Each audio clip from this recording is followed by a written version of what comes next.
지금부터 2024 전남교육 희망 포럼을 시작하겠습니다. 안녕하십니까. 저는 오늘 포럼 진행을 맡은 전남교육정책연구소 김윤진입니다. 반갑습니다. 모두들 각자의 바쁜 일정에도 불구하고 오늘 저희 전남교육 희망 포럼에 참석해 주신 여러분들께 먼저 감사의 말씀 드립니다. 오늘 포럼은 전남 학생교육수단과 교육의 공공성이라는 주제로 2024 대한민국 글로컬 미래교육 박람회가 열리고 있는 여수에서 개최하게 되었습니다. 전라남도 교육청에서는 올해 3월부터 전국 최초로 전남 지역의 모든 초등학생을 대상으로 전남 학생교육수당을 지급하고 있습니다. 오늘은 전남 학생교육수당과 교육의 공공성에 대한 기조 강연과 2024 전남 학생교육수당에 대한 내용 발표, 전남 학생교육수당의 공공성에 대한 인식조사 내용 발표, 그리고 분야별 지정 토론의 시간을 갖겠습니다. 시간 내서 일부러 멀리서 오신 분들도 계시고 학생교육수당을 받고 계신 학부모님도 참석하신 만큼 오늘 포럼이 유익한 시간이 되시길 바랍니다. 마지막으로 청중 질의 응답 시간도 마련되어 있으니 끝까지 함께해 주시기 바랍니다. 먼저 국민 의례를 하겠습니다. 모두 자리에서 일어나 정면에 있는 태극기를 향해 주시기 바랍니다. 자리에서 일어나기 불편하신 분들은 그 자리에 앉아서 함께해 주시기 바랍니다. 국기에 대하여 경례.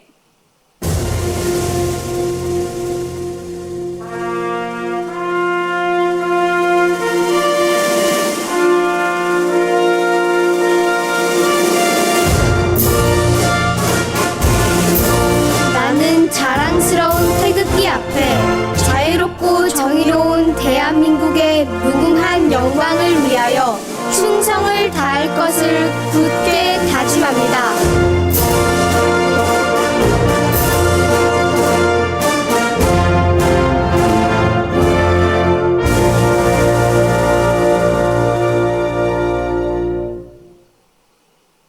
바로 모두 자리에 앉아주시기 바랍니다. 저희 오늘 포럼 주제가 학생교육수당인 만큼 국민들의 그 BGM을 어린이들이 낭독하는 맹세문으로 준비해 보았습니다. 다음은 오늘 전남교육 희망 포럼에 참석해 주신 교육가족분들에게 드리는 인사 말씀이 있겠습니다. 먼저 전라남도 교육청 교육연구정보원 오은주 원장님의 환영사를 듣겠습니다. 큰 박수로 맞이해 주시기 바랍니다.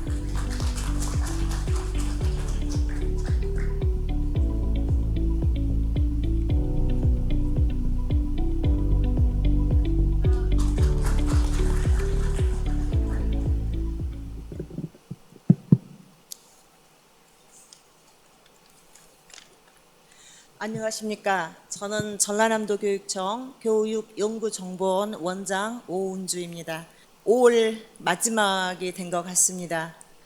세계 미항 여수에서 특히 대한민국 글로컬 미래교육 박람회가 열리는 이곳에서 오늘 전남 학생교육수당과 교육의 공공성에 대해서 함께 논하는 자리를 하게 되어 너무 감사드립니다. 멀리서 와주신 특히 오늘 부산에서도 오시고 그다음 경상북도에서도 오시고 제가 좀 봤는데 좀 빠진 부분이 있을지 모르겠습니다. 함께해 주셔서 너무 감사합니다. 특히 이 자리에 그 여수에서 최무경 도의원님이 오셨습니다. 함께해 주셔서 감사합니다.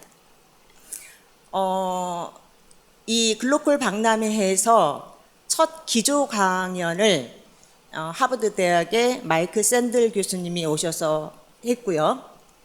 제가 들은 마이클 샌들 교수님의 강의를 요약해 보면 현재 대한민국의 수능과 사교육을 지적하셨고 1등부터 꼴등까지 서열을 매기는 그런 경쟁 중심의 대한민국의 실정, 이것들을 과연 어떻게 끌고 가야 되냐 하면서 학생들에게 질문을 하시더라고요. 그래서 이런 질문을 하셨던 걸로 기억합니다. 독서를 하는데 학생에게 부모가 독서를 많이 하면 돈을 주는 것. 이거에 대해서 어떻게 생각하냐 이렇게 이야기를 나눴고 두 개의 이렇게 의견이 상반됐었던 걸로 기억합니다. 하나는 책을 많이 읽는데 부모님께서 돈으로 보상을 해주면 더 책을 많이 읽지 않겠냐 이런 학생이 있었고, 한편에서는 돈을 보상으로 주게 되면 독서 자체의 깊은 재미있는 맛을 느끼지 못할 것이고, 빈부격차에 의해서 부모님께서 항상 책을 읽을 때 돈을 주지 못하는 학생에 대해서는 어떻게 할 거냐, 이거는 공공성에 위배된다. 이게 이제 학생들의 의견이셨던 걸로 기억을 해요. 아마 마이클 샌델 교수님께서는 우리 교육의 현실을 경쟁에서 공생으로 가자, 이쪽으로 지금 방향을 잡으셨던 걸로 저는 해석을 합니다. 네, 오늘 주제가 이 학생 교육 수당과 교육의 공공성에 관해서 이렇게 논하는 자리인 것 같습니다. 이 마이클 샌델 교수님의 강연의 내용과 오늘 우리의 주제가 조금 같이 맥락을 같이 하지 않나 이런 생각을 했었습니다.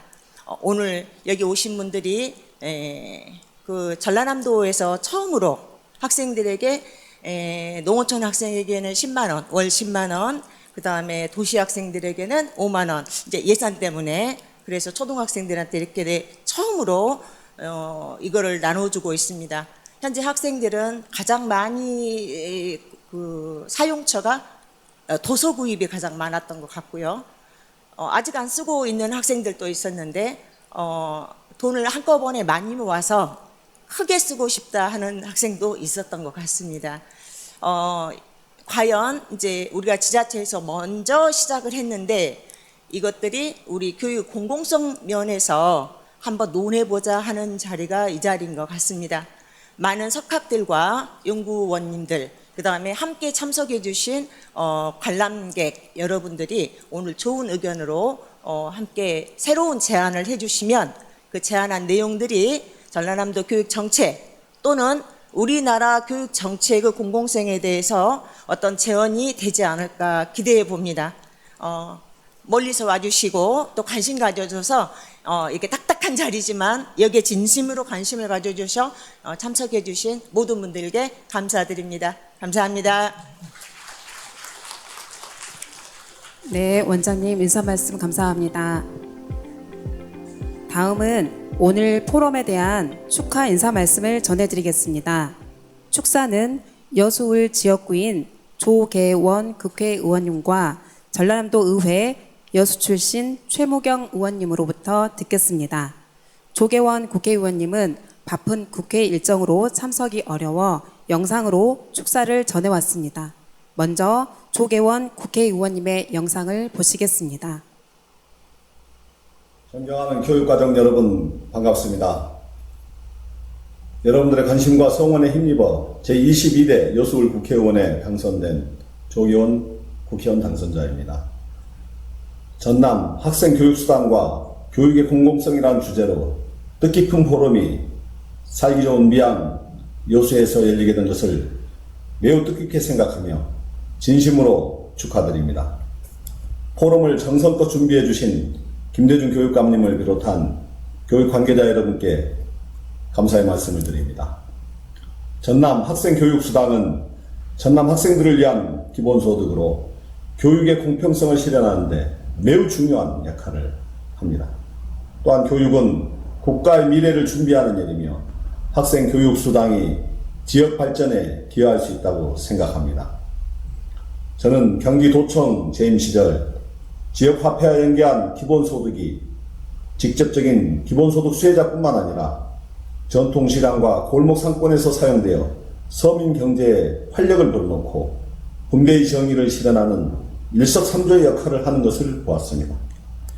이제는 넓은 의미에서 기본소득 정책이라 할 수 있는 전남 학생교육수당이 전남뿐만 아니라 전국에서 실현되는 마중물 역할을 해주시길 기대합니다.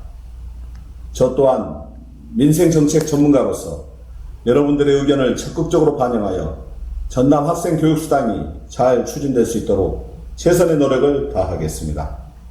오늘 포럼에서 전남 학생 교육수당과 교육의 공공성에 대한 심도 있는 논의가 이루어지길 기대합니다. 함께하신 모든 분들의 건강과 행복을 아울러 기원합니다. 감사합니다. 다음은 전라남도의회 교육위원회 최무경 의원님의 축사를 듣겠습니다. 큰 박수로 맞이해 주시기 바랍니다.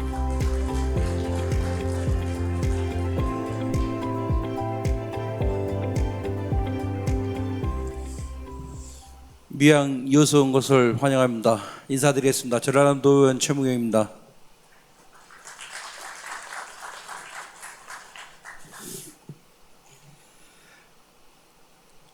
전남 교육의 대전환을 위한 전남 교육 희망 포럼을 개최된 것을 진심으로 축하드립니다.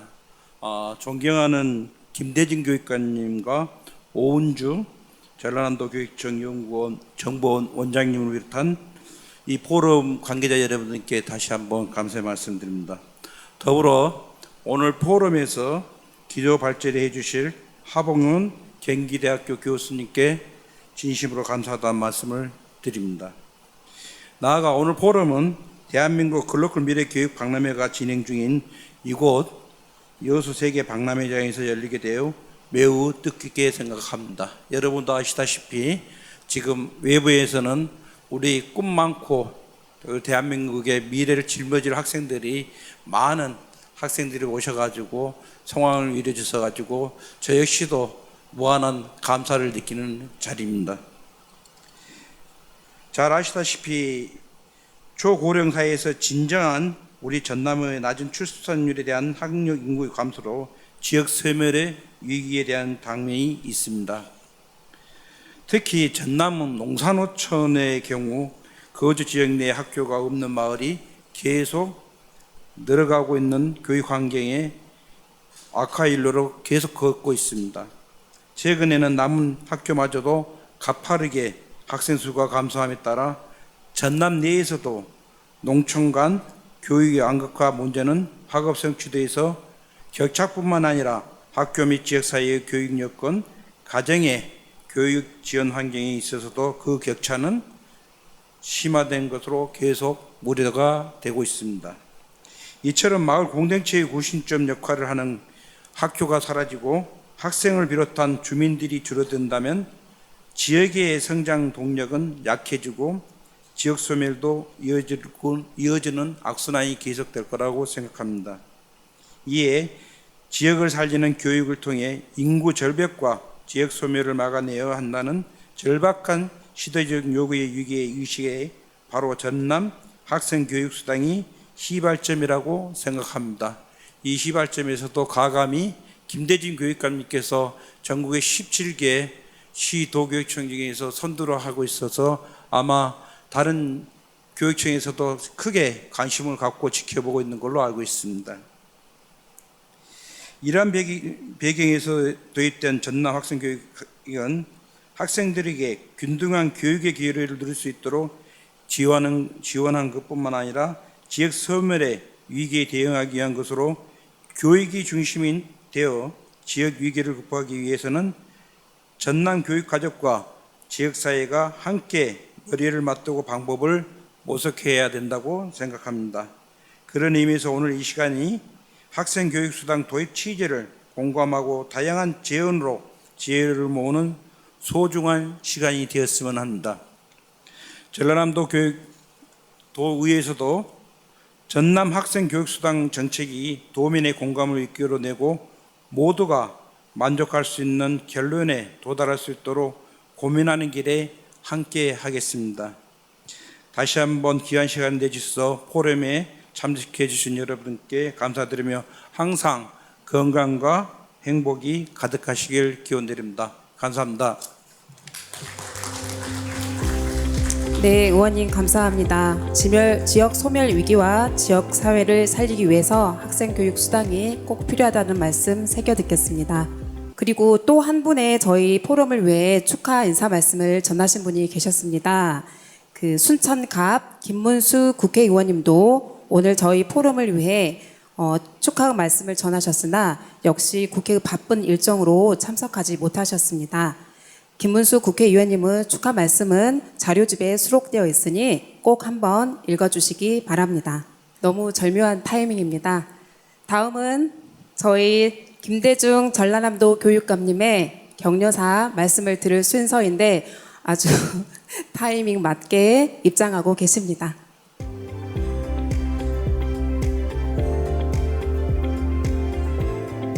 예, 안녕하십니까. 전라남도 교육감 김대중입니다. 인사드리겠습니다. 저희들이 이제 박람회를 열고 있는데요. 밖에 보면 우리 학생들, 선생님들이 굉장히 많이 와서 굉장히 열기가 뜨겁습니다. 이 박람회를 왜 하냐? 얘기했던 대로 우리 전남교육의 희망을 만들기 위해서 이 박람회를 하고 있습니다. 이제 희망을 만들기 위해서는 여러 가지 것들이 있겠습니다만은 우리 전남에서 잘하고 있는 것, 부족하고 있는 것들을 어떻게 하면 잘 좀 다시 방안들을 만들어서 더 발전시킬 것인가 하는 것이 저희 박람회의 목적인데, 전국적으로 세계적으로 대부분 이 박람회에 대해서 공감을 하고 많은 나라들, 많은 17개 시도의 교육청에서도 참여를 하고 있습니다. 또 이 자리에도 우리 전국에서 오신 분들이 많이 있는 걸로 제가 알고 있습니다. 특별히 오늘 이 포럼에는 저희들이 학생 교육수당을 금년 3월부터 지급을 하고 있는데, 이번 박람회도 그렇습니다만은 교육수당도 어디서 해본 것을 한 게 아니고 처음으로 하다 보니까 여러 가지 어려움도 많고 또 시행착오도 있고 그렇습니다. 이번 교육수당을 만들어가는 과정까지는 아마 이제 경과로 보고가 돼 있을 거고요. 또 오늘 감사하게도 어떻게 하면 학생 수당을 정말로 효과적으로 잘 쓸 수 있게 할 것인가 하는 것은 오늘 지금 교수님들께서 그런 방안도 제시하리라고 봅니다. 우선은 3, 4월에 저희들이 약 8만여 명의 초등학교 전 학생들에게 한 31억 7천만 원 정도를 카드로 지급을 해서 사용을 했는데, 아마 그 실태들을 좀 분석을 해보고 있어요. 그런데 보니까 그 학원비 중에 한 11억 정도는 주로 이제 사용처가 학원비로 많이 썼더라고요. 내체는 게 학원비입니다. 우리 아이들에게 학원을 갈 수 있도록 이 카드를 쓰는 문제가 어쩔 것인지 하는 것은 이제 우리 전문가들이 분석을 하리라고 봅니다. 근데 실제로 저는 학생 교육수당을 이렇게 하면서 우리 전남의 아이들이 교육을 받는데 굉장히 경제적으로 어려움을 겪고 있는 학생들이 많아서 그것을 지급해야 된다고 제안을 했는데, 학원 보내는 것도 굉장히 부담이 되는, 우리가 이야기하는 이제 국영수가 아니고 학생이 즐겁게 가고 싶은 예체능계랄지 이런 본인의 진로랄지 이런 것들을 위해서 취미 활동이랄지 이런 걸 위해서 가고 싶은 학원도 굉장히 어려움을 겪고 있는 가정들이 많이 있습니다. 근데 실제로 문자도 받았어요. 태권도 학원을 중단을 했는데 학생 교육수당 때문에 가게 돼서 감사하다는 받고, 또 우리 다문화 가정들이 많은데 다문화 가정들한테도 상당히 도움이 될 것이다 이런 생각을 가졌습니다. 근데 실제로 그런 것들이 좀 나타나고 있다는 안도감이 들었습니다. 또 이제 감사한 것은 우리 학생들이 도서 구입하는데 4억 5천 정도를 썼더라고요. 그래서 주로 이제 쓰고 있는 돈의 한 50% 이상이 이런 쪽으로 쓰고 있어서 다행이다. 그러나 앞으로도 이제 많은 연구가 필요하고 많은 이제 포럼 같은 이런 여러 가지 이제 토론들이 필요하리라고 봅니다. 저희 전남교육청에서 이걸 지급하면서 우리 교육가족들의 생각은 어떻게든지 이 학생 교육수당이 학생들이나 학부모들, 우리 선생님들이 야, 지금 학생 교육수당 그 지급하는 게 참 좋은 일이었다라는 평가를 받아서 이 일이 금년으로 중단되는 게 1년만 하고 중단되는 게 아니라 전국으로 우리 전남에는 다른 학생들까지 이제 초등학교, 중학교까지 좀 확대가 되고 그리고 전국적으로 확대가 됐으면 하는 그 소망을 갖고 있습니다. 그래서 이제 오늘 굉장히 저도 지금 참여하고 끝까지 들어봐야 되는데 관심이 많고요. 그런데 제가 박람회 때문에 여러 손님들이 와서 이제 안내하는 때문에 인사만 드리고 합니다만은 오늘 좀 많은 좋은 토론들이 있어서 이 교육수당이 정말 필요한 교육수당이 될 수 있도록 그런 좋은 포럼이 되기를 부탁 말씀을 드리겠습니다. 시간 되시면 우리 박람회장도 잘 좀 돌아보시고 또 우리 박람회에 준비하고 했던 여러분들 격려도 해주시고 응원도 해주셨으면 하는 바람입니다. 다시 한번 함께 해주신 여러분들께 감사드립니다. 감사합니다.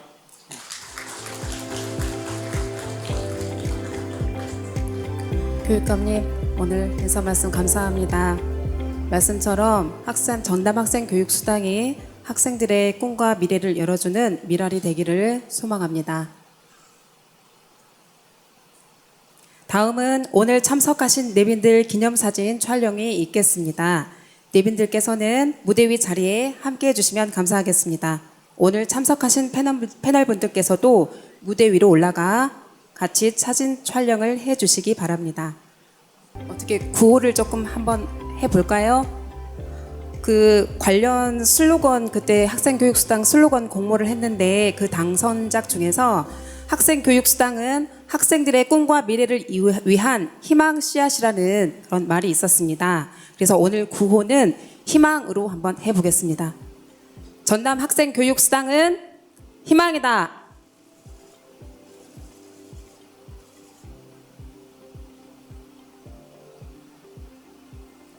지금부터는 기조 강연 및 패널 발표와 토론의 시간을 갖도록 하겠습니다. 먼저 기조 강연해 주실 분을 소개합니다. 국내 교육 재정 분야 권위자이신 경기대학교 하봉운 교수님을 소개합니다. 오늘 전남 학생교육수당과 교육의 공공성이라는 주제로 강연을 해 주시겠습니다. 큰 박수로 환영해 주시기 바랍니다. 반갑습니다. 경기대학교의 하봉문입니다. 전남 학생교육수당과 교육의 공공성에 관련되어서 제가 두 달 전에 이 기조 발제를 의뢰를 받았습니다. 그래서 이제 사실 저희가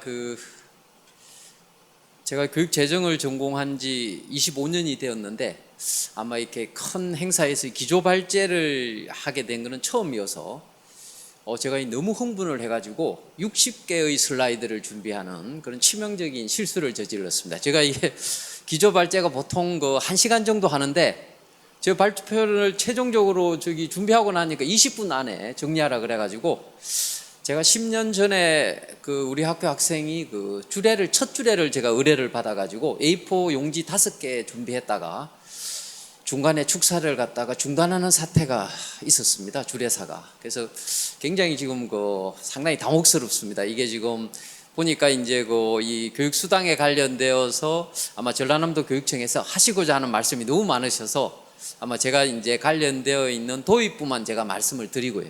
그 다음에 구체적인 사항은 교육청의 우리 김희수 박사님하고 사무관님께서 설명드리는 그런 시간을 갖도록 하겠습니다. 이 관련된 내용은 아마 충분히 다 아시는 내용인데요. 거기 저희가 이제 미국의 역사학자 돈 리터비라는 사람이 이런 이야기를 했습니다. 역사는 타이밍, 그 다음에 사람, 그 다음에 상황, 그 다음에 우연히 엮인 아주 복합한 그런 해프닝이다, 이 이야기를 했습니다. 그래서 이제 결국은 제가 이제 설명드리고자 하는 거는 타이밍이 이제 왜 지금 이 타이밍에 학생 교육수당이 도입이 되었는지, 그 다음에 이제 여기에 관련돼서 우리가 이제 어떤 상황 하에 놓여 있는지, 그 다음에 구체적인 이제 진행 사항은 아마 교육청에서 말씀을 주실 테고요. 그래서 제가 이제 20여 분에 걸쳐서 지난 50년 동안에 우리나라 교육이 가고자 했던 지향점에 관련되어서 말씀을 드리는 시간을 갖도록 하겠습니다. 사실 이제 이게 제목도 글로컬인데 저희가 세계적인 기준을 지향합니다만은 사실은 우리 환경에 맞지 않으면은 전혀 무의미한 정책이 되는 겁니다. 저희가 뭐 외국의 유명한 사람들을 초빙하고 저희가 그 유수의 그 나라들에 가서 우리가 벤치마킹 하는데 실질적으로 외국하고 우리하고는 전혀 다른 상황입니다. 대학 진학률이 40%밖에 안 되는 미국이라든지 핀란드라든지 대학을 갈 필요가 없는 서구 유럽 사회에서 진행되는 그런 교육의 논리를 가지고 대학 진학률이 100%를 추구하고자 하는 70%가 대학을 가고자 해서 과잉 경쟁에 시달린 우리나라가 그분들한테 뭘 배워가지고 진행을 하겠습니까? 그래서 이제 우리는 정말 그 사람들이 사실 우리를 배워야 되거든요. 제가 오늘 발표드리는 내용은 제가 국제학술대회에서 우리나라 내용 이야기하면은 세계의 교육자들이 일어나서 기립박수를 칩니다. 이런 나라는 처음 봤다. 단지 이제 그게 우리가 이제 응용하면서 경쟁의 문제가 생긴 거지 우리나라 교육 시스템이 세계의 그런 격차라든지 외국의 학자들 다 와갖고 격차 이야기하지 않습니까? 그 사람들이 격차가 가장 심각합니다. 그래서 오늘은 제가 우리나라가 왜 격차가 없는 나라가 되었는지 그런데 이제 왜 이 지금 교육수당이라는 제도가 도입에 적기가 왔는지에 대해서 제가 말씀을 드리도록 하겠습니다. 저희 나라는 잘 아시다시피 교육이 국가사무입니다. 교육을 국가사무로 끌고 있는 나라는 전 세계에 뭐 아시아에 있는 몇 개 나라를 제외하고는 존재하지 않습니다. 교육은 여러분이 아시다시피 동네 사무입니다. 자치 사무거든요. 그럼 동네 주민들이 자기들이 세금 내갖고 자기들이 선생님 고용하고 자기들이 교육과정 짜고 그게 원래 어떤 나라도 교육을 갖다가 국가 단위에 끌어올려 가지고 국가가 전 국민한테 형평성 있는 교육을 시키고자 하는 것은 전 세계에서 우리나라가 헌법에 교육이 또 들어가 있는 나라도 사실 많지가 않거든요. 근데 이제 우리나라는 국가를 건립했을 때부터 헌법에 교육의 기회균등을 언급을 했고 그 다음에 이제 나라가 당시에 헌법 만들 당시에 국가가 경제 사정이 좋지 않은 관계로 초등학교에 관련된 의무 교육만 언급하고 향후 경제 사정에 맞춰서 확대한다 이런 이제 이야기고요. 그 다음에 이제 무상 교육에 관련된 말씀을 했고 그걸 이제 헌법 조문을 해석한 교육기본법에서 기회균등에 대한 언급을 해놨습니다. 모든 국민은 성별, 종교, 신념, 인종, 사회적 신분, 경제적 지위 또는 신체적 조건 등을 이유로 교육에서 차별을 받지 아니한다. 아마 이제 굉장히 이 민주적이고 형평적인 이제 개념을 가지고 저희가 이제 의무 교육이라든지 그래서 이제 중학교 의무 교육은 교육기본법에 의해서 3년의 중등 교육으로 저희가 이제 확대가 되었고요. 그래서 완성은 뭐 사실 2004년까지 진행되는 동안에 굉장히 오랜 시간이 걸렸습니다. 그러니까 이제 경제가 발달하는 과정 중에 교육이 이제 제도적으로 보완이 되었는데 저희가 뭐 교육이 공공재냐 공공재가 아니냐에 대해서는 상당한 논란이 있습니다. 물론 뭐 공공재는 누구한테나 배제 불가능하게 제공이 돼야 되고 그 다음에 이제 관련되어서 한 사람의 소비가 다른 사람의 소비를 갖다가 악화시키진 않아야 된다는 그런 뭐 비경합성이나 논리라든지 이런 논리를 가지고서 교육을 공경자를 끌고 가기는 상당히 어렵습니다. 저희가 교육을 의무교육으로 도입을 했을 때는 사실 마지막에 있는 양의 외부성입니다. 교육을 통해 가지고 의도치 않은 그런 외부성의 이제 사례가 건강이라든지 빈곤이 감소가 되고요. 소득의 재분배의 효과가 있고 그다음에 이제 사실 뭐 외국에서 이렇게 의무 교육을 갖다가 확대할 때 보면은 경제학적으로 범죄 심리학 쪽에서 이 교육에 대해서 초등학교 교육을 의무 교육 시키면은 범죄율이 급감합니다. 근데 사실 이제 범죄율에 관련되어서 들어가는 비용은 잘 아시다시피 저희가 사회적 비용이 엄청나거든요. 뭐 재판 비용이라든지 그다음 교도소 운영 비용이라든지 그런 비용에 대비해서 교육을 통해서 범죄율 하나만 감소시키는 것 갖고도 유럽은 초등학교에서 중학교, 고등학교로 의무 교육을 끌어올립니다. 그래서 이제 사회적으로 그리고 이제 정말 중요한 거는 교육을 받을수록 집단 지성이 늘어나서 민주 시민으로 성장할 수 있다.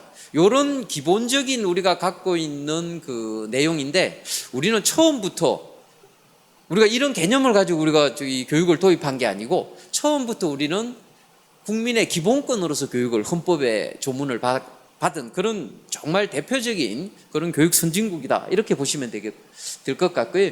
그래서 이제 사실 뭐 여러 가지 내용을 보게 됐을 때 우리나라는 이렇게 보시게 되면은 최고 보시게 되면은 이제 국가 공공재의 의정 공급형입니다. 이 말은 뭐냐면은 저기 보시면은 이제 국가군의 한국이 나와 있는데 이제 중앙정부 재원 조달 비중은 높고 지방교육 자치립도는 낮은. 그래서 중앙정부가 80%의 재원을 지금 조달하고 있고요. 그 다음에 이제 광역자치단체가 20% 정도를 재원을 조달하고 있습니다. 그 말은 무슨 뜻이냐 그러면은 국가가 책임지고 교육에 관련돼서 형평성을 보장하겠다는데 우리가 지금 뭐 계속적으로 벤치마킹하는 유럽이라든지 미국은 최고 옆에 보시면 지역 공공재의 자립 공급형입니다. 지역 주민 보고 하라는 거예요. 그래서 그 지역은 가시게 되면은 동네마다 학제도 다르고 교과서도 다르고 교사의 질도 다르고 교육비도 다 다릅니다. 그러니까 이제 그런 나라 분들은 항상 격차에 대한 해소를 언급을 하는데 그분들 입장에서 봤을 때 우리나라는 전혀 격차가 존재하지 않는 국가 단위에서는 사실 격차가 존재하기 어렵다.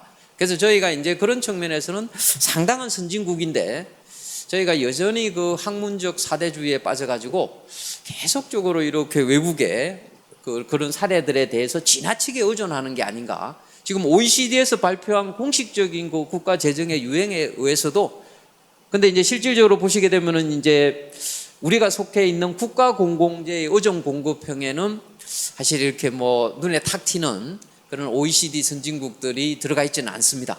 그런 나라일수록 지역 공공재라든지 우리가 뭐 한때 굉장히 그 열광했던 핀란드 같은 경우도 지역에서 사실 그 교육을 갖다가 공급하고 중앙이 서브하는 한 5대5 정도의 개념입니다. 우리나라는 이제 8대2 정도의 그런 개념인데 그러다 보니까 제가 이제 가끔씩 그런 걸 물어보거든요. 핀란드 가셨을 때 어디를 갔다 오셨냐? 그러면 이제 핀란드에서 가장 잘 사는 동네 우리가 항상 그 사람들도 보여줄 때 최고 잘 사는 동네 보여주거든요. 진짜 핀란드 가셔가지고 가난해가지고 정말 비 줄줄 새는 그런 학교 한번 다녀오시면은 그런 좋은 이야기 안 하실 겁니다. 미국도 마찬가지고요. 꼭 우리가 방문할 때는 최고, 물론 우리도 그렇죠. 근데 우리나라는 역설적으로 서울의 강남에 있는 학교나 여기 전남 구례라든지 곡성에 있는 학교가 같습니다. 이런 나라는 사실 존재하지 않습니다. 실질적으로. 선생님의 수준도 같고요. 공급되는 교과서의 그 질도 똑같습니다. 얼마나 이런 시스템에 대해서 우리가 자부심을 가지고 이제 우리의 내용을 갖다가 전파하는. 그래서 저는 이 글로컬이라는 이런 행사가 우리가 상호 서로 존중하면서 그리고 이제 배려하고 그리고 우리의 우수성이 세계의 교육으로서 도드라지는 그런 좋은 기회가 되었으면 합니다. 저희가 이제 교육 격차에 관련돼서 이제 굉장히 그러면 이제 제가 아까 제일 처음에 모두에 말씀을 드리는 게 역사라는 거는 이제 타이밍이고 두 번째가 사람이거든요. 그러면 이제 우리나라 사람에 대한 정의가 있어야 될 거 아닙니까? 우리나라 사람들에 대한 정의. 우리나라 사람들에 대한 정의는 뭐 제가 이렇게 뭐 1시간 기조 강좌했으면은 질문도 하고 막 시간도 끌고 그랬을 텐데 너무 지금 급박한 상황이어서 중간에 이 원고 잘릴까 싶어서 내용을 좀 제가 말씀을 드리겠습니다. 우리나라 사람들이 못 참는 3가지가 있죠. 일단 뭐 자판기에 커피 기다리는 거 못 참죠. 그 다음에 이제 엘리베이터에 문 닫는 시간 못 참죠. 그 다음에 이제 컵라면 읽는 시간 못 참지 않습니까? 우리나라 사람들이 이렇게 급한데 우리나라 사람들은 이 배고픈 건 참아도 배 아픈 건 못 참습니다. 이게 아마 오늘의 우리나라를 끌고 온 가장 강력한 이 집단적인 동력으로 저는 생각을 하고요. 그래서 사실은 제가 분명히 유럽이라든지 선진국은 지역사회가 교육을 책임을 져야 되거든요. 지역사회가 책임을 주는 순간에 전라남도 교육하고 서울의 교육은 차이가 날 수밖에 없습니다. 그 다음에 이제 그러면 이제 학교 간에 또 격차가 나올 수가 있는 거고요. 그 다음에 이제 개인 간의 격차가 있는데 우리나라는 이 3가지 격차. 그래서 여러분이 알다시피 뭐 지역은 이제 지연이고 우리나라 사람들이 최고 좋아하는 게 혈연, 학연, 지연 아니겠습니까? 선생님들 뭐 누구 만나면은 뭐 벌써 같은 사투리 쓰는지 어느 학교 나왔는지 어떤 지역인지 다 한번 엮어보고 그 다음에 이제 안 되면은 마지막에 혈연 학연 지연으로도 못 엮었다. 뭘로 엮습니까? 흡연이라고 들어보셨죠? 담배 피우면서 막 어떻게 하든지 한번 엮어보려고 그러시는데 우리나라는 완벽하게 국가 개입을 통해 가지고 지역이 학교를 지을 수가 없습니다. 국가 승인 하에 학교를 짓게 됐고요. 선생님이 국가 공무원인 나라도 전 세계에서 우리나라밖에 없습니다. 근데 더 놀라운 거는 선생님을 순환 전보시키는 나라도 우리나라밖에 없습니다. 왜냐하면은 모든 나라는 뭐 일본이라든지 뭐 이제 특히 이제 우리나라 문화권에 있는 나라들은 뭐 우리나라랑 유사한데 여러분들이 유럽을 가시거나 미국을 가시거나 했을 때 그 지역에서 선생님을 뽑았거든요. 그러니까 선생님이 지역 주민인 거예요. 그러면 선생님이 전부 갈 일도 없고 동네마다 선생님 월급이 다르지 않습니까? 그러면 잘 사는 동네는 좋은 선생님이 몰리고 정말 그 생명의 위협을 느끼고 막 언제 총알 나올지 모르는 동네는 고등학교 졸업자가 선생님 하는 나라거든, 동네거든요.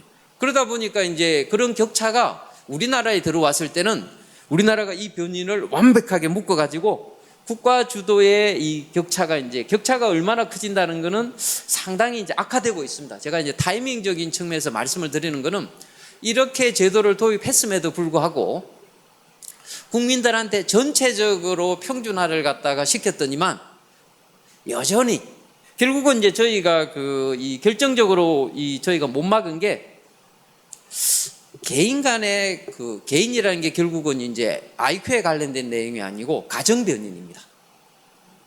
저는 80년대 때 과외가 금지됐던 시절에 고등학교를 다녔습니다. 중고등학교를. 그래서 제 동기들은 실력 차이가 각자의 능력 차이입니다.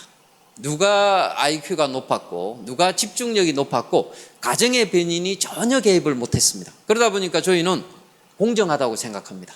그리고 잘된 친구에 대해서 정말 축하해주고 걔가 노력한 겁니다.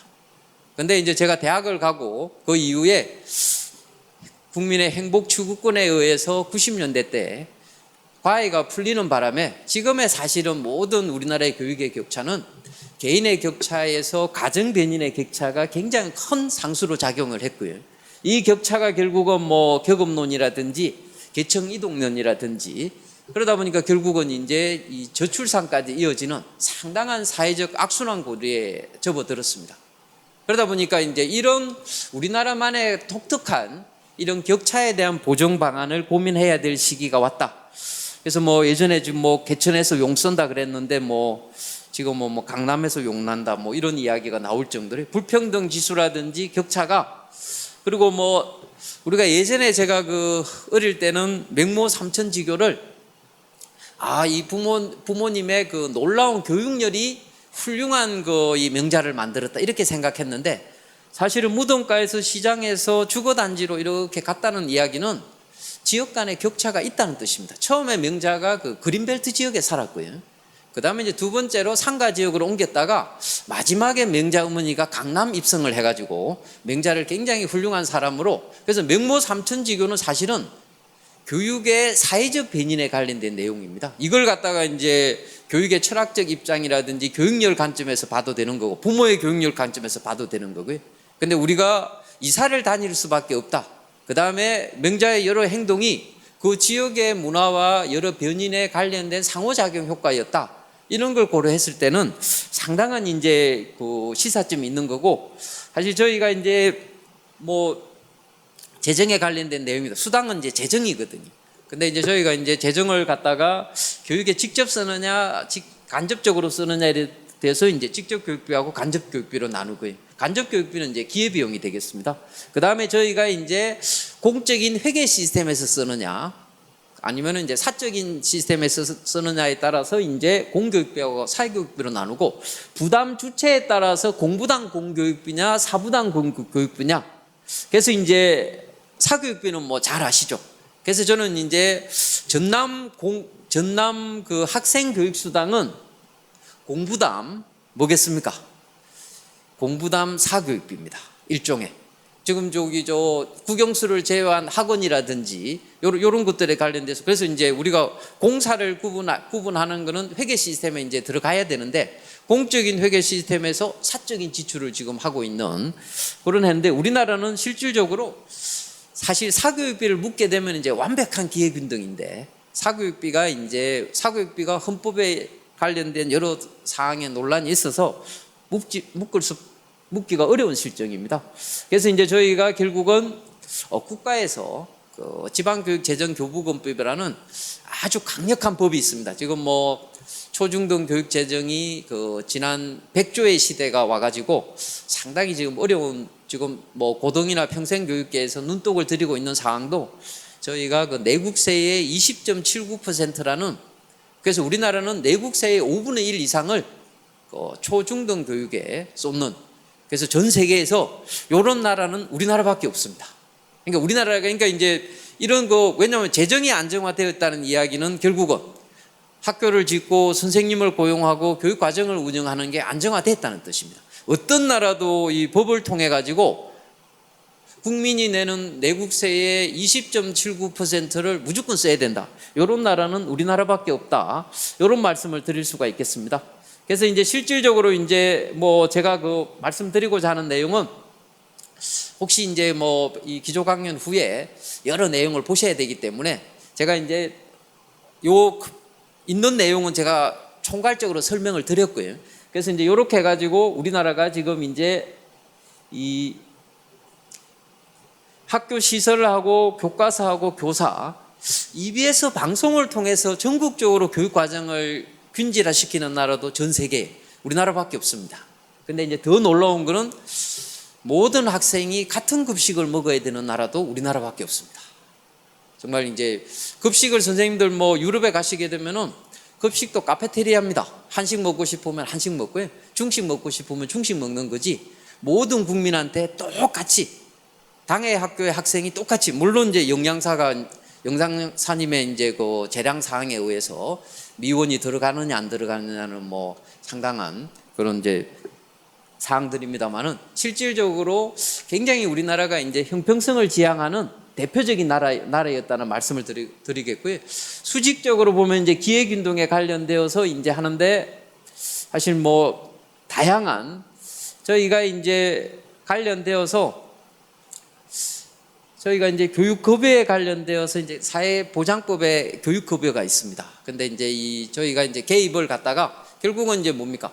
다 같이 만들어 놔도 결국은 가정 변인에 의해서 차이가 있기 때문에 거기에 맞춤형으로 이제 도입을 해야 된다. 그래서 이제 다양한 제도들이 앞분야에 도입이 됐습니다. 그래서 이제 뭐 물론 이제 능력이라는 게 능력이 우수한 친구들한테는 고등학교에서 기회를 열어줬고요. 영재라든지 특목고라든지 사사고를 통해서 그다음에 신체적으로 장애가 있는 친구들은 특수교육법이라든지 그다음에 이제 지역이 우리가 아무리 형평을 추구해도 더 열악한 지역이 있습니다. 거기에는 이제 교보구 사업이라든지 그다음에 이제 대안이라든지 특히 이제 저희가 투입과 가정의 개입을 갖다가 강조하다가 지난 2년 전에 저희가 기초학력보장법이라는 걸 만들었습니다. 이거는 이제 결국은 저희가 국가가 아웃컴까지 개입을 하겠다는 겁니다.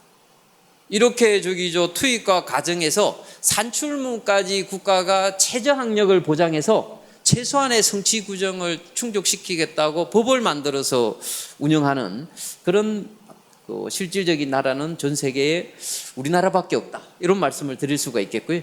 그래서 저희가 이제 상당한 이 내용들에 관련된 말씀을 드릴 수가 있겠고요. 그러면은 이제 제가 이제 말씀드리고자 하는 것 중에 하나가 우리가 이제 언제 개입해야 되느냐. 그래서 저희가 이제 사실은 저희가 이렇게 투입에 대한 비용 편익을 보게 되면은 일찍 개입할수록 좋습니다. 그래서 저희가 이제 초등학교가 저희를 바로 개입을 했었고요. 중학교를 의무교육 시키고 그 다음에 저희가 이제 유치원으로 내려왔어야 되는데 아마 국가가 이제 당시에 여러 사정으로 고등학교로 올라갔다가 지금은 이제 누리과정으로 유치원까지 내려온 실정입니다. 그래서 이제 개입은 빠르면 빠를수록 좋다. 이런 측면에서 말씀을 드리겠고요. 사실 그러면 이제 우리나라가 지금 충분하냐? 이렇게 보시게 되면은 54년에 6.25 전쟁 끝나고 초등학교 의무 교육을 도입을 해가지고 중학교 의무 교육을 완성하는데 50년 걸렸습니다. 그러니까 이제 이게 그만큼 이제 그러니까 요거는 이제 사실은 요렇게 제가 이제 곡선을 이렇게 직선을 이렇게 우상향으로 높여 놓은 거는 역설적으로 우리나라 경제가 조식에 맞춰서 발전했다는 겁니다. 그래서 이제 우리가 어느 정도의 이 질적 수준을 갖다가 보장하려면은 충분한 사회 경제적인 그런 바탕이 되어야 된다. 그런 측면에서 말씀을 드릴 수가 있겠고요. 의무 교육에 관련된 시기라든지 요런 그다음에 이제 현재 우리나라는 입학금 수업료 교과서까지만 의무 교육의 무상 교육 범위고 급식은 지역 소관입니다. 근데 이제 실질적으로 많은 체험 학습비라든지 수련회비라든지 교통비, 방과 후 교복, 앨범 이런 수익자 부담 경비가 여전히 3, 4조에 이르는 막대한 비용이 지출되고 있습니다. 그러니까 여전히 학부모한테 이런 부담을 하고 있는 실정이다. 이런 측면에서 말씀을 드릴 수가 있겠고요. 결국은 이제 누가 책임져야 되냐는 거는 이제 학부모가 책임을 져야 되냐, 지방자치단체가 책임을 져야 되느냐, 이런 측면에서 제가 이제 말씀을 드릴 수가 있겠고요. 저희 나라가 이제 전 세계에 유례 없는 지방교육자치제의 형태를 띠고 있습니다. 그래서 이제 예를 들면은 사실은 외국 같으면은 전라남도에서 이 교육을 주관해야 되는데 실질적으로 우리가 전라남도에서 교육청을 분리해서 이제 진행하고 있는데 이런 여러 특징을 감안했을 때 사실 이제 향후에 관련되어서 제가 이제 이 평등성 측면에서 아까 이제 우리 원장님께서 말씀을 주실 때 도시 지역은 형편이 되니까 5만 원, 농촌 지역은 10만 원. 그래서 이제 과연 이렇게 이제 똑같이 농촌하고 도시를 같이 줄지, 안 그러면 이제 차등하에서 줘야 될지, 요런 측면하고요. 그 다음에 이제 직업 시기가 지금 초등학교인데, 아까 이제 우리 교육감님도 오셔가지고 중학교, 고등학교 말씀을 주셔야 되는데, 이걸 이제 유치원으로 먼저 내려 끌고 가야 될지, 아니면 중학교하고 올라가야 될지, 요 시기도 이제 결정을 해야 될 사항이고요. 그 다음에 이제 제가 이제 사실상 논의에 관련되어서 이제 이 수당 금액에 관련되어서 이제 금액의 적정성. 근데 이제 중요한 거는 현금으로 주는 게 타당한데 사실 교육급여도 처음에 현금으로 줬습니다. 작년부터 이제 바우처로 이제 넘어왔는데 저는 당연히 전남 교육수당이 도입이 될 때 저희가 이제 바우처를 도입을 한다는 거는 용처에 대한 문제가 제기가 되기 때문에 모든 사람이 다 접근이 가능한 용처를 갖고 있으면 바우처를 줘도 문제가 없습니다. 근데 이제 지금 농어촌 지역은 접근할 수 있는 접근 자원이 없는데 거기다가 바우처를 지급한다는 거는 조금 이제 그래서 사실은 이 교육급여도 현금에서 바우처를 도입할 때 굉장히 경론이 있었습니다. 제가 이제 중앙생활보장위원회 제가 교육급여 소위원회에서 있어가지고 제가 이제 저는 이제 이 현금 도입에서 바우처로 도입을 하는데 반대를 했는데 사실 이제 전남도 이제 이 바우처를 이게 바우처를 갈 거냐 현금으로 줄 거냐 그런 이제 문제가 물론 이제 바우처를 주면은 장점은 있습니다. 딴 데 못 쓴다는 장점은 있는데 지금 이제 하고 그 다음에 이제 결국은 이제 이 재정을 갖다가 막대한 재원이 수백억의 재원이 확대되면은 이제 1,000억까지 올라가는 이런 재원을 누가 조달할 거냐. 결국은 이제 전라남도하고 이제 어떤 협의를 할 거냐. 물론 시군하고도 이제 협의를 해야 되는 상황이고요. 그 다음에 이제 결국은 이제 수당에 관련된 사용처가 지금 이제 국민들이 학부모가 선호하는 선호도를 반영할 거냐. 안 그러면 이제 교육적 가치를 반영할 거냐. 요런 고민을 해야 된다. 그런 측면에서 제가 사실 이 5가지 카테고리의 질문을 던지기 위해서 앞에 55장의 슬라이드를 준비하는 그런 커다란 실수를 범했습니다. 정말 죄송하게 생각하고요. 내용을 짧게 말하는 것은 능력이고 짧은 내용을 쓸데없이 길게 말하는 것은 폭력이라고 들었습니다. 제가 이게 정말 이렇게 폭력적인 행위를 하게 되어서 정말 죄송하게 생각하고요. 하여튼 이 전라남도 교육청이 정말 지역 주민들의 교육에 대한 기회균등, 격차 해소를 위해서 큰 결심을 하셨는데 이게 이제 벤치마킹이 되어서 16개 타 시도에 우수 사례로서 전파가 되려고 그러면은 아마 올해의 시범사업에 관련된 다양한 보완이 이루어져서 좋은 모델로서 그리고 한국형의 그 선진국으로 수출될 수 있는 그런 멋진 모델로서 그 성장하길 기대하면서 부족한 기조 발제를 마치도록 하겠습니다. 고맙습니다.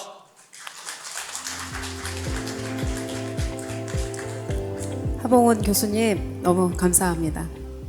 오늘 1시 35분 엑스포역 도착하셔가지고 아직 여기 이쪽 여수에 적응이 안 되셨는데도 아주 너무 멋진 강연 해주셔서 감사한 말씀 전해드립니다. 지속 가능한 발전 과제에 던져주시고 앞으로 잘 되기를 기원합니다. 다음은 오늘 포럼 내용의 핵심 사항에 대한 발표가 있겠습니다. 전라남도 교육청 학령인구정책팀장을 맡고 있는 이동수 사무관님이 2024 전남 학생교육수당에 대한 내용을 발표하겠습니다. 큰 박수로 맞이해 주시기 바랍니다.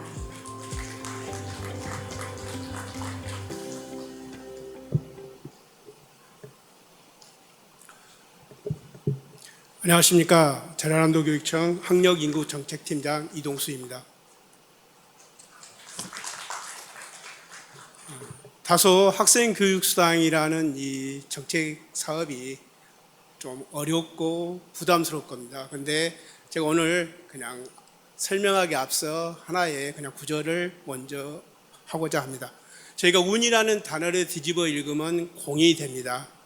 이 공이라는 단어는 운이 따라야지 되는 게 아니라 공을 들어야 운이 온다 그럽니다.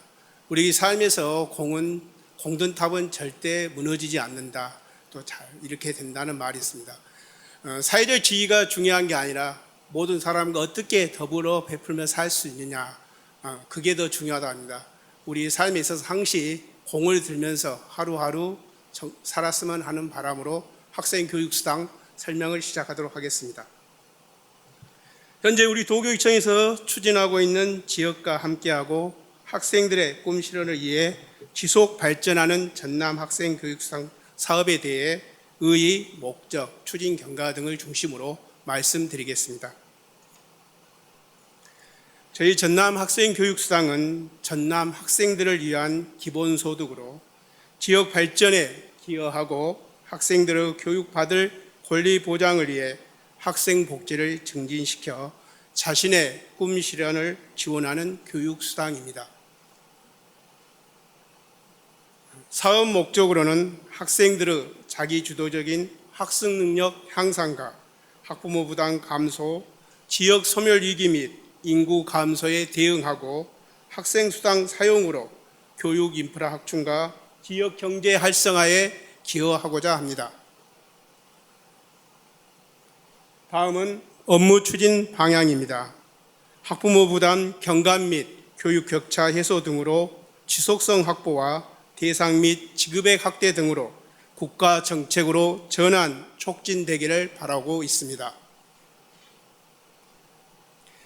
이어서 추진 경과입니다. 전남 학생교육수당은 민선 4기 김대중 교육감님의 핵심 사업으로 전남 학생들의 꿈이 실현되는 탄탄한 교육을 목적으로 학생을 위한 전남 교육의 진심을 담은 정책입니다. 2023년 8월 학생교육수당 지급에 관한 조례를 제정하였고 12월에는 학생교육수당 본예산 확정과 교육 관계자 등을 대상으로 설명회 개최 및 홈페이지 구축과 프로그램을 개발하였습니다. 또한 원활한 업무 추진을 위해 바우처카드 업체 협약과 가맹점 스티커를 제작 배부하였습니다. 다음은 지급 대상입니다. 전라남도 초등학교 재학생으로 지급 기간은 2024년 3월부터 2025년 2월까지입니다. 참고로 2024년 3월부터 2024년 12월까지 지급한 포인트에 대해서는 2024년 12월 15일까지 사용을 해 주셔야 합니다. 우리 교육청에서는 학생들의 꿈 실현을 기대하면서 설레는 마음으로 지난 3월 20일부터 학생교육수당을 매월 지급하고 있습니다. 전남 학생교육수당은 학생 한 명당 연간 60만 원에서 120만 원을 지급하며 12개 군에는 올 10만 원, 5개 시와 무안군은 올 5만 원을 지급하고 있습니다. 이어서 지급 방법입니다. 바우처 카드 포인트로 지급되고 있으며 사용 범위는 도서 및 참고서, 문화예술 공연, 스포츠 활동 등으로 전라남도 내에 주소를 둔 사업체가 대상입니다. 이어서 전남학생 교육수당 신청 및 지급 업무 흐름에 대해 말씀드리겠습니다. 먼저 신청자인 학부모 또는 학생이 학생 정보를 도교육청 홈페이지 학생수당 바로 가기에서 입력 신청하고 바우처 운영업체 농협의 전남 학생 꿈실현 공생카드를 신청 발급받으며 학교는 신청 학생 및 신청자 정보를 확인하고 도교육청은 교육연구정보원으로부터 학적 확인 자료를 받아 신청자 학생 정보와 대조하여 학생수당 관리 시스템에서 수급자를 확정하고 있습니다. 농협에 바우처 배정 통보하면 신청자에게 매월 20일에 포인트가 지급되고 있습니다. 이어서 지속 발전하는 전남 학생 교육수당 사업을 위한 노력에 대해 말씀드리겠습니다. 지난 3월 25일 교육 관계자 및 지역 인사와 학부모 등을 대상으로 학생교육수당 포럼을 개최하였으며 재원 확보 방안 마련을 위한 정책 연구와 수당 지급에 따른 학생 행동 변화 연구, 학생 교육수당 만족도 조사 실시, 성과 분석을 위한 연구 영역을 하겠습니다. 또한 사회보장제도 신설협의 요청서 작성 및 기준별 대응 논리를 마련하고 실현 가능성 검토 및 방안 마련을 위해 사회보장제도 신설을 위한 TF 운영을 운영하여 현재 활동 중에 있습니다. 저희 전라남도 교육청은 전남 지역의 학생들이 꿈을 향해 가는 길을 적극 지원하겠습니다. 찾아오는 전남, 교육하기 좋은 전남을 저희 전라남도 교육청이 함께 하겠습니다. 끝으로 제가 화면에 한 그루의 나무를 띄워봤습니다. 저희가 태풍에 쓰러지는 나무가 있습니다. 여기에 태풍의 문제가 있을까요? 나무의 문제가 있을까요?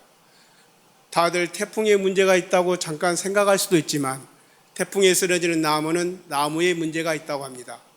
그 나무가 온전히 뿌리를 내려 성장을 하였으면 태풍이 강하게 다가와도 그걸 견딜 수 있다고 합니다. 이번 저희 전남 학생교육수당도 학생들의 꿈을 성장하는데 그 밑거름이 되어 학생들의 성장을 돕는 그런 학생의 꿈 실현을 위한 사업이 되길 바라고 있습니다. 감사합니다.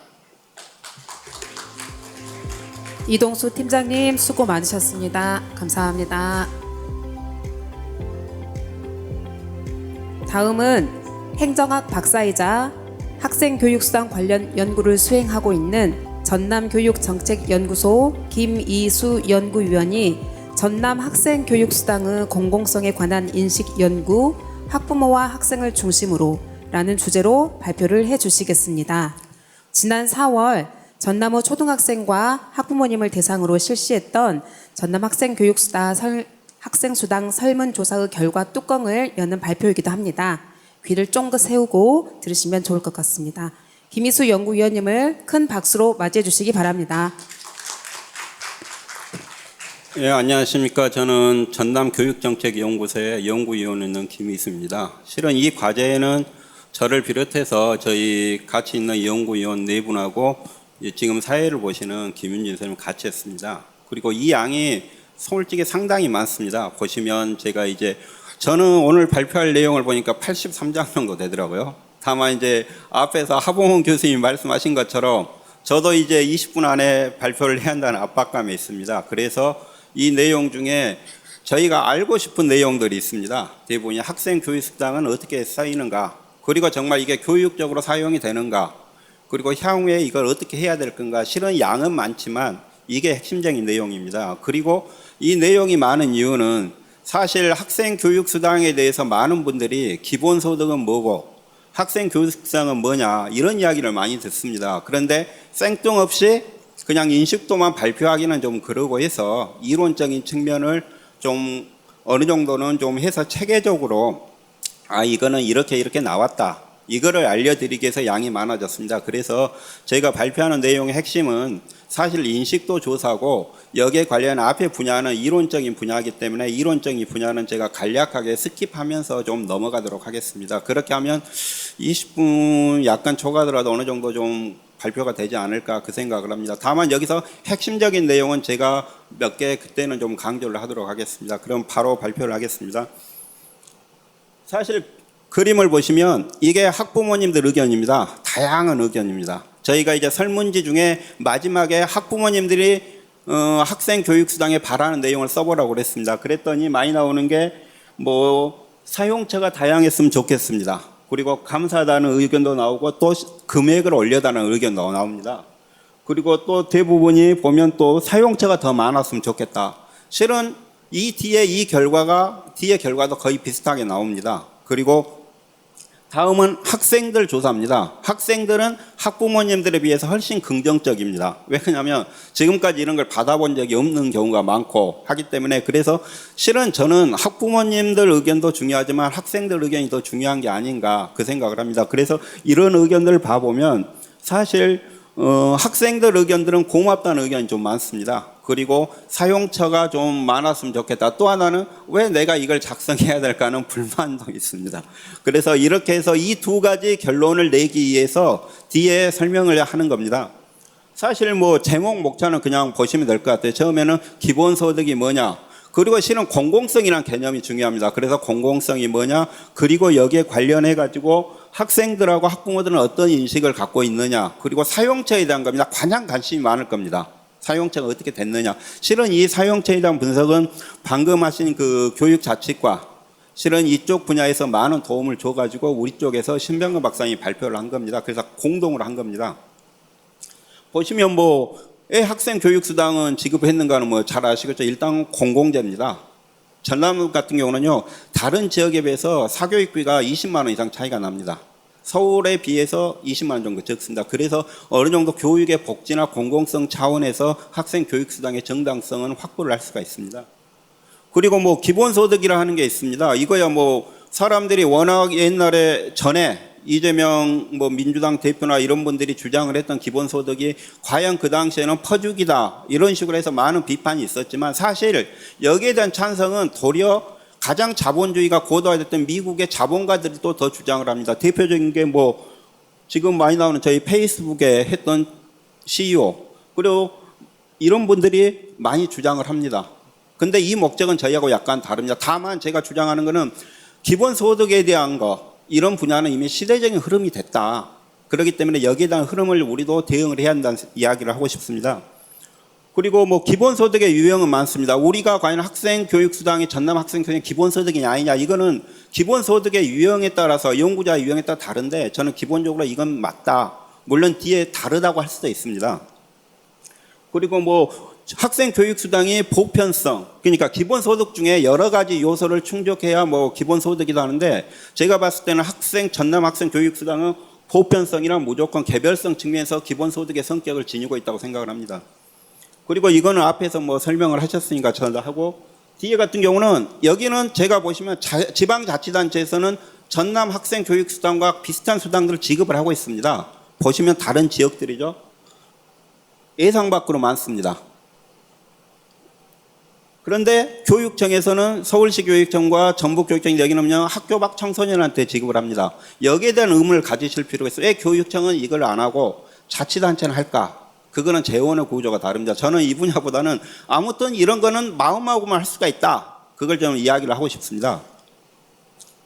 뭐 위기 청소년 특별 지원도 같은 거고요. 그 다음에 공공성의 개념입니다. 예, 제가 설문조사를 해보고 나면 일단 돈이기 때문에 이걸 왜 받아서 써야 될까에 대한 관심은 별로 없더라고요. 근데 돈을 주니까 일단 고맙고 없는 돈이니까 플러스 된 거다 생각을 하지만 실은 이거는 세금에 의해서 운영이 돼서 나가는 돈입니다. 그래서 중요한 거는 학생 교육 수당이 정말 공공적인 목적을 가지고 사용이 됐느냐, 이게 제가 보기에는 중요합니다. 근데 많은 논의가 공공성이 뭐냐는 거죠. 사실 공공성의 개념은 아직도 논의 중입니다. 다 공공성을 이야기를 합니다. 그래서 대표적으로 공공성에 관련된 연구자들의 이야기를 좀 해봤습니다. 이거는 저도 했지만 나중에 발표 토론하신 분들도 워낙 이 분야를 잘 하시니까 저는 이 분야를 했을 때 대부분 정의적인 거, 공공복리, 평등 이런 분야를 공공성으로 보고 최근에 공공가치라는 개념도 많이 나옵니다. 그리고 공익이란 이런 개념들이 혼용이 되고 있지만 학생 교육수당은 이런 개념들을 포괄하고 있다. 그 생각을 하고 있습니다. 뒤에 워낙 여기 같은 경우는 이제 공공성의 개념 그리고 교육의 공공성이 뭐냐 이것도 하봉 교수님 발표하신 것처럼 워낙 연구자들이 많습니다. 어떤 분들은 평등, 보편, 자율성, 전문성을 이야기하고 어떤 분들은 교육의 불평등을 감수하는 게 공공성이라는 이야기를 합니다. 사실 이로 인해서 교육의 공공성을 측정하기가 어렵습니다. 다만 이제 제 나름대로 하겠지만 일단 이게 인식조사니까 설문지를 학부모님 11,000명이 해주셨습니다. 전수조사를 했죠. 기본적으로 설문조사는 전수조사를 해야 최대한 좋다 그 생각을 했습니다. 그래서 전수조사 11,000명, 학부모님도 3,008명이 나왔습니다. 그리고 지역도 사실 적은 지역은 한 100여 명, 많은 지역은 1,000여 명 이상이 한 지역이 있습니다. 그리고 여기에 대한 설문지 내용입니다. 앞에 이 내용이 많습니다. 특히 기본 정보를 중심으로 교차 분석을 했기 때문에 이에 따져보면 한 500페이지가 나옵니다. 근데 저희는 여기서 분석한 거는 학년을 중심으로 분석을 했습니다. 워낙 양이 많아서. 그래서 그걸 분석해서 인지 여부, 학생 교육성을 알고 있느냐. 그 다음에 두 번째, 전반적인 제도에 대한 만족도, 그리고 효과적인 측면, 그리고 뒤에 실태를 분석을 했습니다. 사용을 하지 않은 목적도 어느 정도 조사를 했습니다. 보시면 5점 척도하고 4점 척도 할 때 만족도가 달라집니다. 근데 연구자 입장만 저는 5점 척도를 선호합니다. 왜냐하면 보통이라는 항목도 어느 정도 판단의 근거가 된다. 근데 이거를 그냥 호불호로만 따져보면 4점 척도로 만지면 만족도가 아주 높아집니다. 실은 5점 척도로 했었을 때 만족도는 62%, 불만족은 14점이면 이 비율 차이하고 4점 척도를 했을 때 만족도는 80.9가 나옵니다. 그리고 불만족은 19.1이 나오죠. 격차를 보시면 많이 나옵니다. 사실 이런 이야기도 많이 합니다. 이제 3개월, 2개월이죠. 여기에 대한 평가가 가능하냐 이런 이야기 하는데 솔직히 그거는 저도 부담스럽습니다. 다만 여기에 대한 2개월 평가지만 이게 일회용 지급이 아닌 금년에 12개월 동안 지급하는 게 일단 기대감도 있을 것이다. 그래서 여기에 대한 설문조사는 전남 학생 교육 수당에 대한 평가인 동시에 향후에 대한 기대감이 반영이 된 만족도나 내용일 거다 이렇게 생각을 하시면 될 것 같습니다.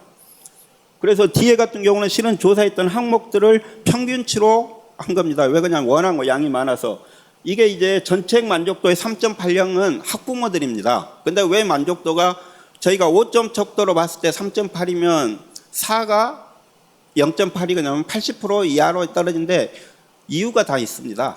다시는 학생들은 만족도가 또 높습니다. 다만 이런 식으로 해가지고 나왔는데 제가 봤을 때는 학생 교육 효과의 평균치가 4점 정도 되고 대부분 만족도가 교육의 권리 보장 또 자기 학습 촉진 뒤에서 제가 약간 스킵하면서 넘어가겠습니다. 이런 식으로 취지 이해도 대충 평균을 봐보시면 학년별로 차이는 약간 있지만 거의 4점대에 있을 것이다 그렇게 생각을 합니다. 그리고 이거 같은 경우도 소재지별로 하시면 군이나 면적이 평균치가 상당히 높습니다. 사실 그러니까 상대적으로 도시권보다는 어찌 보면 농촌이나 이쪽이 더 만족도가 높은 거죠. 다만 샘플의 차이는 있을 수 있습니다. 설문지 대상이 거기가 더 적을 수는 있습니다. 그리고 여기 같은 경우 시군인데 재밌는 게 보시면 5만 원 주는 단위가 만족도가 낮습니다. 그러니까 10만 원까지 달라는 거죠. 근데 그게 과연 가능할지는 모르겠습니다. 근데 이런 결과가 일관됩니다. 그리고 뒤에 학급이 낮을수록 작은 학교일수록 여기는 만족도가 높습니다. 그리고 필요성이죠. 어찌 보면. 또 자녀 학급의 학생 수 같은 경우도 16명에서 20명 이하로 갔었을 때가 평균치보다 높습니다. 그리고 뒤에 26명 쪽인데 이거는 그냥 예상 밖에 제가 보기엔 결과 같아요. 그리고 뒤에 같은 경우는 이걸 봤습니다. 제가 이제 조사를 할 때 이거는 망설였는 하나가 월 사교육비 얼마나 쓰느냐 거기에 대한 조사를 좀 층간별로 해봤습니다. 그랬더니 보시면 아시겠지만 만족도가 평균이 3.8이 나오는데 학부모입니다. 근데 29만 원 이하로 봤었을 때는 만족도보다 높습니다. 평균 만족도보다. 근데 제가 이걸 조사를 해보니까 우리 통계청에서 23년에 전남 초등학생 1인당 월평균 사교육비가 26.8만 원 정도 되더라고요. 그러니까 절묘한지 우연인지 모르겠는데 이 수준으로 봤을 때는 이 이하에 있는 학생들한테는 여기에 대한 만족도가 상당히 높다. 그 생각이 좀 들었습니다. 그리고 뒤에 용돈 같은 경우는 보시면 제가 보기엔 크나큰 차이는 나지 않는 것 같습니다. 그리고 여기 같은 경우는 그냥 넘어가도록 하겠습니다. 왜 그러냐면 대부분 이게 학생 효과를 봤습니다. 학생들의 교육받을 권리를 보장하느냐, 복지를 증진하느냐, 자기주도 학습 능력을 향상하느냐, 선택권을 보장하느냐 보시면 대부분 아시겠지만 만족도가 이 평균의 함정이 좀 있습니다. 저희 5점 척도를 했을 때는 4점대가 있지만 매우 높음, 약간 높음을 합쳐보면 이건 만족도입니다. 그 비율이 60에서 70% 정도가 나옵니다. 뒤에 같은 경우도 똑같습니다. 실은 이런 분야를 정책적인 학생 교육수당의 공공성 효과 측면으로 봐가지고 조사를 하는데 그냥 이거는 내용에도 있습니다. 그래서 뒤에 제가 사용처 때문에 빨리빨리 이건 넘어가도록 하겠습니다. 그리고 여기 같은 경우는 일반적으로 보시면 그리고 학부모들한테 학부모 교육비 부담 경감이 얼마나 되느냐 했었을 때 매우 높음과 약간 높음의 비율을 따져보면 한 68% 정도 나옵니다. 근데 저는 이제 출산율 증가에 좀 관심을 했는데 이거는 높지가 않습니다. 왜 이 설문 항목을 넣냐면 아동수당이 출산율에 좀 기여한다는 선행 연구가 있습니다. 근데 아동수당 8살 미만이잖아요. 실은 이거는 대상이 다릅니다. 다만 그래도 연구 측면에서 한번 알아볼 필요가 있다. 그래서 했던 거고 그 다음에 부모와 자녀의 가족 증진 이건 높습니다. 용돈이 왔기 때문에 어떻게 하든 간에 사실 이것도 중요하고 뒤에 같은 경우는 실은 이제 지역 발전 효과 측면에 봤을 때 수도권과의 격차에서 얼마나 도움이 되느냐 사실 이게 용돈 적어서 그런지 합쳐보면 약간 높음과 매우 높음 합쳐보면 한 60% 정도 되는 것 같아요. 그 다음에 지역경제 활성화는 상당히 큽니다. 76% 정도가 나옵니다. 그리고 인구 유출 방지 같은 경우는 낮습니다. 실은 학생 교육 수당으로는 완전히 해결할 수는 없다는 거죠. 그리고 브랜드 이미지 제고에는 한 60몇 % 정도 나옵니다. 그러니까 학생 교육 수당에 대한 거는 상당히 여러 측면의 효과적인 측면이 있다는 게 좀 드러납니다. 그리고 이거는 또 하나는 뭘 봤냐면 사용자하고 사용하지 않는 사람들을 분석을 해봤습니다. 왜 그러냐면 사용했던 사람들하고 다를 거다. 근데 대부분 보면 사용자가 만족도 다 높습니다. 그래서 이것 같은 경우도 보시면 그냥 아실 것 같아요. 여기 같은 경우는 학생하고 학부모만 봤습니다. 그러니까 학생은 아까 학부모 같은 경우는 뭐 평균이 3.80이었는데 사용자가 4.03이 나옵니다. 근데 학생 같은 경우는 4.14, 사용자가 4.36이 나옵니다. 학생들이 사용을 했던 학생들이 만족도가 높습니다. 여기 같은 경우도 뭐 그냥 학생 교육 효과 같은 경우도 실은 사용을 했던 거하고 안 했던 사람 학생들 이걸 대상으로 해보면 만족도가 다 높습니다. 그래서 이런 결과들이 거의 비슷합니다. 여기 같은 경우는 학생들 인식입니다. 실은 학생들은 학부모들하고 비교해서 전반적으로 모든 항목이 높습니다. 그래서 이 분야도 그냥 넘어가고 어느 정도로 이야기를 좀 하도록 하겠습니다. 다만 설문 항목 중에 보시면 만족도 예를 들어서 학생의 전반적인 삶의 만족도, 체육활동 만족도 이런 것들이 있습니다. 실은 이게 삶의 질에 대한 만족도입니다. 학생들의.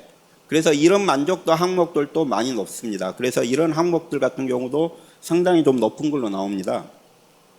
그리고 뭐 여기 같은 경우도 실은 이건 학생들 대상으로 연구를 한 겁니다. 대상으로. 그래서 이야기를 한 거고 사실 여기 같은 경우는 학부모나 학생들하고 어느 정도 트렌드는 비슷합니다. 그리고 다만 학생들이 더 만족도가 높다. 왜냐 직접 쓰는. 그리고 여기도 이제 사용을 했던 학생, 사용을 하지 않았던 학생에 대한 조사고요.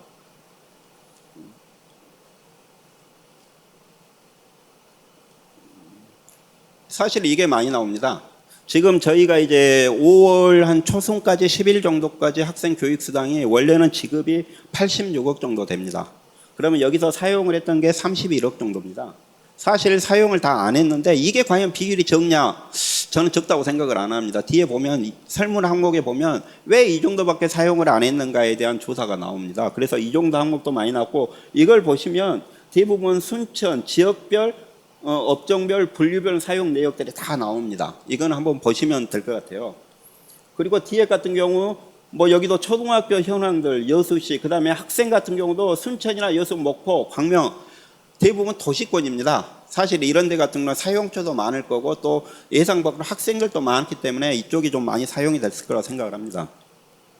그리고 뭐 배정별 현황 같은 경우는 데이터를 보면 될 것 같고요. 그 다음에 보시면 3월하고 4월 동안 저희가 이제 86억을 지급을 했는데 순천시 지급액이 13억입니다. 그리고 신안군이 1억 800입니다. 사실 신안군이 인구도 적고 하다가 보니까 좀 적은 상황이죠. 순천시 같은 경우는 5만 원을 지급을 하고 신안군은 10만 원을 지급을 해도 사실 학생 수나 이런 측면 때문에 그게 차이가 있고요. 그 다음에 또 보면 이거는 뭐 배정 얘기죠.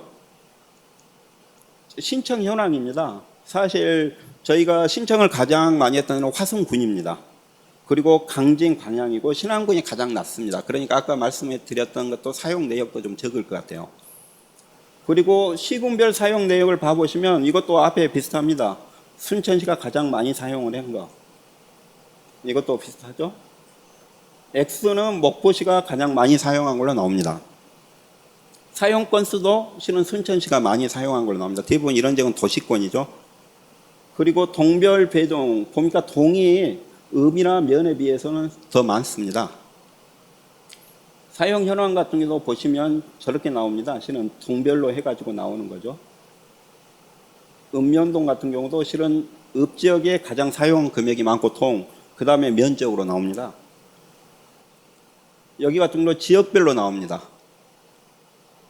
실은 가맹점 현황을 보면 이거는 진짜 보시면 진로 적성 체험 활동하고 관련해 가지고 사실 보면 저희 밑에 보시면 아시겠지만 이게 상당히 가맹점 확보하는 것도 어렵습니다. 근데 관련 부서에서 이 분야를 상당히 신경을 많이 써서 했었는데 가맹점이 현재로는 3,099개 정도 됩니다. 이 중에서 진로 적성 체험 활동이 1,100개 정도 되는 거고 나오고 교육 활동하고 예술 활동, 체육 활동 등이 그 뒤에 순으로 구성이 되어 있습니다. 그러니까 진로 적성 체험 활동이 35.3% 정도 차지하는 거죠. 사실 여기 사용처를 보시면 실은 진로 적성이라고 했지만 보시면 아시겠지만 문구, 책을 많이 샀다는 거죠. 보시면 무슨 문구 이런 걸 해가지고 사용처의 15% 중에 상위 15권 중에 7조가 서점으로 나옵니다. 여기도 뭐 한 거죠. 그리고 여기를 보시면 사실 가장 많이 나온 게 업종별로 보면 서점, 의료, 스포츠 용품 이쪽으로 나옵니다. 그리고 또 여기를 봐보시면 여기서 아까 했던 그 서점하고 실은 진로 적성 중에 애체능계 학원 분야에 대한 게 액수가 가장 많습니다. 일단 단가가 높겠죠. 그리고 이쪽 분야에 대한 수요도 많습니다. 그래서 이 분야가 가장 많이 쓰이고 그 다음에 서점, 스포츠 용품으로 나옵니다. 보시면 뭐 일반적으로 보시면 될 것 같아요. 액수 측면에. 사실 앞에 거 같은 경우는 이제 데이터에 나온 거고 실은 저희는 이제 설문조사를 통해서 또 한 게 있습니다. 그래서 이제 이 설문은 초등학교 선생님들 직접 사용하시는 초등학교 선생님들 중에 자녀를 가지신 분 중심으로 설문지 항목을 분류를 했습니다. 그 중에 하나가 야외 체험활동, 앞에 가맹점하고 약간 분류가 다를 수 있습니다. 근데 이 중에서 보면 교육활동이 가장 많이 나옵니다. 그 다음에 야외 체험활동, 그 다음에 체육예술활동 이런 식으로 해가지고 여기에 대한 사용 실태 그리고 사용처도 혼합이 되어 있습니다. 향후에도 좀 사용을 했으면 하는 분야들.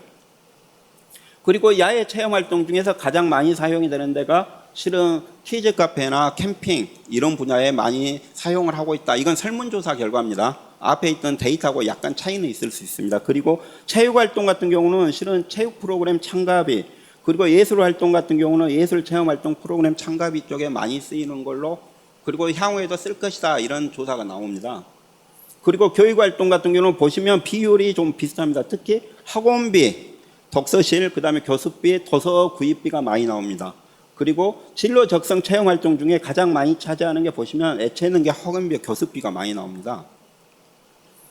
그리고 야외 체험 같은 경우는 앞에 똑같습니다. 트렌드는. 이런 분야가 비슷하기 때문에 이거 같은 경우 보시면 되고 저기 앞에 기타가 많이 나오죠. 20몇 %가 나옵니다. 이 기타 의견은 실은 이 학부모님들께서 여기에 있던 4가지 항목에 다른 의견을 써준 게 아닙니다. 이걸 쓰다가 뒤에도 보니까 본인들이 앞에 제가 처음에 보여줬던 그림들 있잖아요. 돈이 적습니다. 뭐 하는 이런 불만사항들을 많이 적었습니다.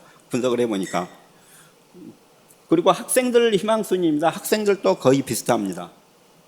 사실.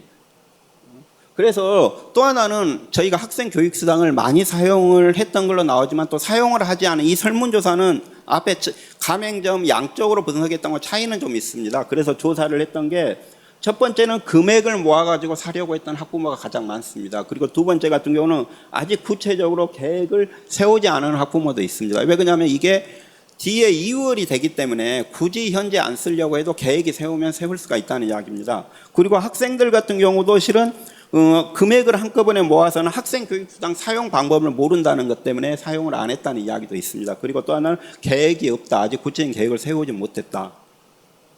그래서 실은 여기에 대한 거는 많은 이야기가 있습니다. 근데 저희가 보시는 것처럼 지금 현재 전남 학생교육수당은 진행 중입니다. 그래서 여기에 대한 지속 가능성 그리고 이거 지속적인 발전을 할 수 있는 방안이 뭐냐 사실 이게 중요할 수가 있습니다. 지금 사실 저희는 이 학생교육수당이 제가 봤을 때는 지금 한 몇백억이 됩니다. 초등학생만. 그리고 이제 중학생, 고등학생까지 확장해달라는 뭐 수요가 있는데 그게 실현 가능성이 있을지 없을지는 모르겠지만 이 재원의 확보는 상당히 중요한 문제고 여기에 대한 건 언제든지 쟁점이 될 텐데 실은 사실 중요한 것 중에 하나가 학생교육수당은 전남에서 시작을 했지만 사실 전국 지역에 확산이 가능하고 가능해야 되는 정책이라는 겁니다. 그런 점에서 실은 국회 입법화가 필요한데 사실 이거를 이번 총선 때 공약으로 이미 당에서 냈습니다. 보시면 아시겠지만 뭐 민주당에서는 말로는 뭐 학생교육수당이나 용어를 쓰지는 않았지만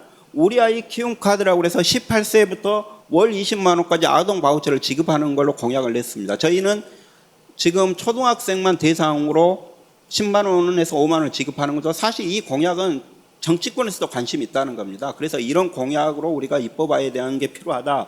두 번째 다 민주당의 진보 성향의 정당들이죠. 그다음에 또 하나는 실은 잘 아시는 것처럼 이미 다른 나라에서는 아동수당의 개념에서 아동을 저희는 어느 나라 초등학생으로 보지만 어느 나라는 18세까지 보는 데가 많습니다. 그래서 비록 사정이 다르지만 다른 나라 같은 경우는 이미 아동수당을 확대를 해서 지급을 하고 있다는 겁니다. 물론 이 아동수당 지급 과정에 소득에 따라서 약간 차이가 있기는 했더라고요. 어느 소득에 따라서 아동수당 지급 액수가 차이는 있지만 대상은 18세까지 가능하다는 겁니다. 그래서 이런 식으로 지금 다른 나라에서도 하고 있고 하기 때문에 예를 들어서 프랑스, 일본 같은 경우는 최근에 아마 고등학교 졸업하는 학생들까지 아마 수당을 연장하는 걸로 제가 알고 있습니다. 그래서 이런 식으로 하고 있기 때문에 저희도 이제 향후의 발전 과제로는 사실 지방자치단체하고 협력도 중요하지만 이거는 국가 입법화를 통해서 국가에서 좀 책임을 지도록 하는 게 필요하다. 그러기 위해서 이 연구에서 인식도를 통해서 학생 교육수당이 비록 전남에서 사용을 하지만 이거는 교육적으로 어느 정도 효과가 있고 또 하나는 이 학생 교육수당은 단지 일회용이 아닌 미래를 위한 투자 개념으로 생각을 해서 여기에 대한 향후에도 발전 가능성을 고려해서 좀 지속적으로 추진해야 된다. 그 논거를 만들기 위해서 여기에 대한 인식조사를 했습니다. 이상입니다. 감사합니다. 오늘 김희수 박사님 발표가 아닌 랩을 해주신 것 같습니다. 평소 말씀보다 1.5배 정도 빠른 속도로 말씀을 해주셨습니다. 너무 감사합니다. 아울러서 오늘 이 발표를 위해서 저희 데이터 제공해 주신 분과 그 데이터 분석을 하기 위해서 함께 애써주신 저희 전남교육정책연구소 신병건, 박현규, 김권호 박사님께도 감사의 말씀 드립니다. 오늘 발표를 위해 그동안 애써주신 두 분께 다시 한번 감사의 말씀 드립니다. 이제 토론을 위해 무대 위에 좌석을 배치하겠습니다. 자리 정돈이 될 때까지 잠시만 기다려 주시면 감사하겠습니다.